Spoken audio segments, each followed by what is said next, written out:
கிளச்சை மூவிங் பாயிண்டில் ஸ்டாப் பண்ணுங்கன்னு சொல்லியிருக்கேன். இதே விஷயத்தை தான் நான் உங்களுக்கு ஃபஸ்ட் டே காமிச்சேன். பிரேக் விடுற வண்டி போகிறதுங்களா, பிரேக் பெடல் தான் ரிலீஸ் ஆகும்.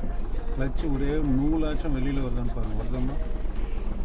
அங்கேயும் பார்த்துப்போ கடல்லையும் டைரெக்டாக கூட போய் பாருங்கள். அங்கேயும் அதே இடத்துல தான் நின்றுட்டுருக்கோம், அது வெளியில் வராது. இப்போ இதை நான் ஸ்டாப் பண்ணி வச்சுருக்கேன்னா ஸ்டாப் பண்ணாமல் இருக்கிறேன். கிளச்சை ஒரே இடத்துல ஸ்டாப் பண்ணிட்டேன்.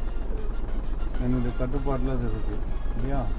இது தானே கண்ட்ரோல் பண்ணி ரிலீஸ் பண்ணுறது. கண்ட்ரோலுடைய அர்த்தம் இதுதானம்மா? வேறு எதுனா டிஃப்ரெண்ட் இருக்காதுல்ல? கண்ட்ரோல் தான் நம்ம பண்ணியிருக்கேன். இந்த ஆஃப் கிளச் கண்ட்ரோல் பண்ணால் தான் யாராக இருந்தாலும் வண்டி ஓட்ட முடியும். இதை தெரியலன்னா ஒரே ட்ராப் கூட வண்டி நகராது. இந்த இடத்த